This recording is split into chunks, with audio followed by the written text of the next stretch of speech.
All right, in this exercise, I'm going to be showing you how to draw dynamic lines. And you don't need to draw a whole picture to draw dynamic lines. Basically, it's all in how quickly and controlled you move your pencil across the page. And you don't have to tell somebody it's a dynamic line, because just by looking at it, the viewer will know. And they might not be able to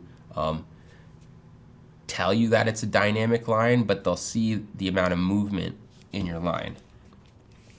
And it'll give them a certain feeling.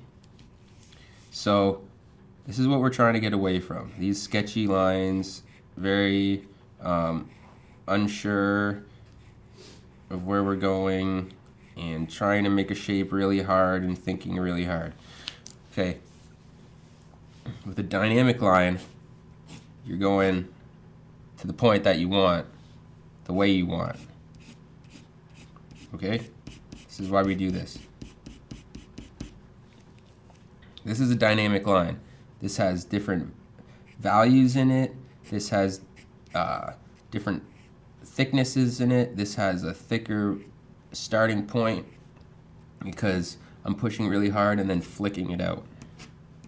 Okay? That gives it that effect. And this type of stuff is like, it is really good for hatching, like when you're shading an object from one side, kind of like that or something like that, or just, you know, drawing those cube shapes, you know.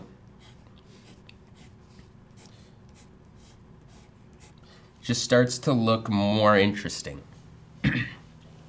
So basically the way you do it is you kind of like start with a little dot, your starting point, and you flick it out.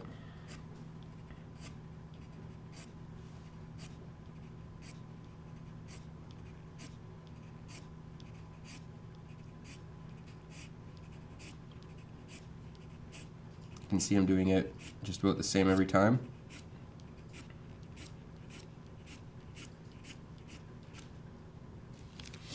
You can cross them.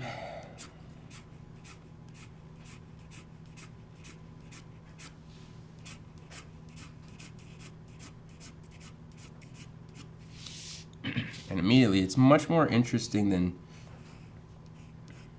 seeing these sketchy lines. You want to try to start to get away from your stuff looking amateurish and get into more a direct, confident sort of line. So I challenge you to fill up a whole page full of these dynamic lines and really, by the end of it, try to get that confidence in your stroke. I'll see you in the next video.